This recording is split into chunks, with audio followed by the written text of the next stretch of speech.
یاد ساتئ په ناکامه خلکو کې درې مسلې دي، د هغې د وجې نه دی په ژوند کې پرمختګ نشي کولی. که دا درې مسلې په تاسو کې وي، ستاسو په یارانو دوستانو کې وي، دا درې نښې تاسو کله ترقي نشئ کولی، پرمختګ نشئ کولی، ورځ تر ورځه به تاسو ناکامۍ طرف ته ځئ. او د کامیابۍ دپاره په انسان کې چې څومره مسایل دي هغه به لاول ختموي، د هغې نه بعد به بیا د سټرګل شروع کوي او په ژوند کې به مخکې ځي. اولنۍ کومه نښه چې د کوم پرابلم چې دی په ناکامه خلکو کې هغه دا دی که چیرې د هغه ارد ګرد یاران دوستان د هغه رشته دار شاوخوا چې د هغه څومره هم خپل خپلوان وي، که هغه ته عزت میلاویږي، هغه ته شهرت میلاویږي، هغه ته پیسه میلاویږي، د کامیابۍ طرف ته ځي، نو ناکامه انسان به ترې سوځي، ده ته به ډېر زیات تکلیف وي،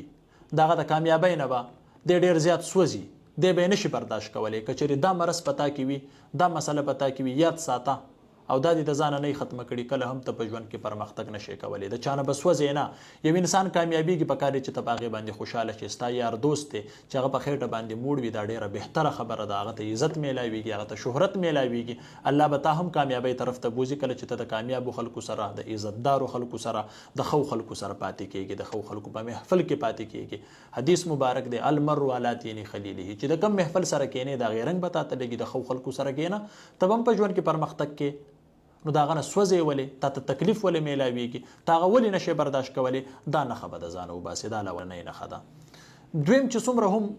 ناکامه خلک دی، دویم پرابلم دا دی چې په کې کومه غلطي که غلطي هغه ته څوک مخې ته کېږي چې وروره به تا کې دا غلطي ده،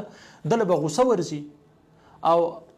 هغه سره به په جنګ جګړه باندې انخلي چې دا غلطي په ما کې نشته، او بلکې بالکل به هغه غلطي په ده کې 100% وي. نو کلم چې په تاسو کې یوه غلطي تاسو په هغې باندې سوچ وکئ، څوک چې ستا مخې ته کېدي، نو دا ډېره ښه خبره ده چې هغه یو څوک خو لا شته چې تا ته ستا غلطي وښیي، ځکه چې انسان نه پکار دی چې په دې کې څومره هم غلطیانې که دا غلطیانې دې د ځانه نه ختموي، دا په انسان کې پخېږي،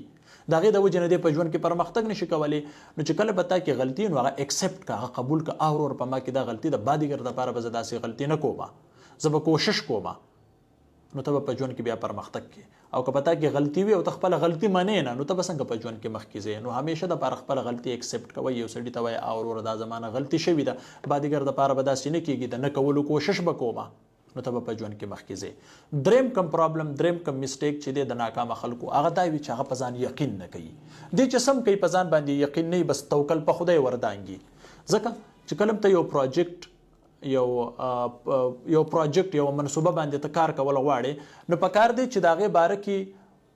تا ته معلومات وي، د معلومات ستا په ځان باندې ښه پوخته یقین وي چې بالکل زه به په دې کې کامیابۍ طرف ته ځم. چې کله ستا په ځان باندې یقین نه وي، که د یو څیز باره کې تا ته معلومات وي یا علم وي یا ستا سره وسایل یا پیسه هر څه ستا سره وي، خو چې په ځان دې یقین نه وي، ته کله هم په ژوند کې پرمختګ نشې کولی. همیشه به ته خپلې فیصلې په خلکو باندې کوې، یار ماله مشوره راکړه، زه څه وکړم، ما ته څه کول پکار دي، او په خپل ځان دې یقین نه وي. نو که بیا تاله څوک مشوره هم درکړي چې ستا په خپل ځان باندې یقین نه وي که نه، او په بل انسان باندې یقین ساتې، نو ته په ژوند کې کله هم ترقي نشې کولی. درې مسلې، د چا نه به سوځئ نه. دویم، خپله غلطي منئ چې په تا کې څه غلطي وي، بیا د بعدګر دپاره د نه کولو کوشش کوئ. درېیمه،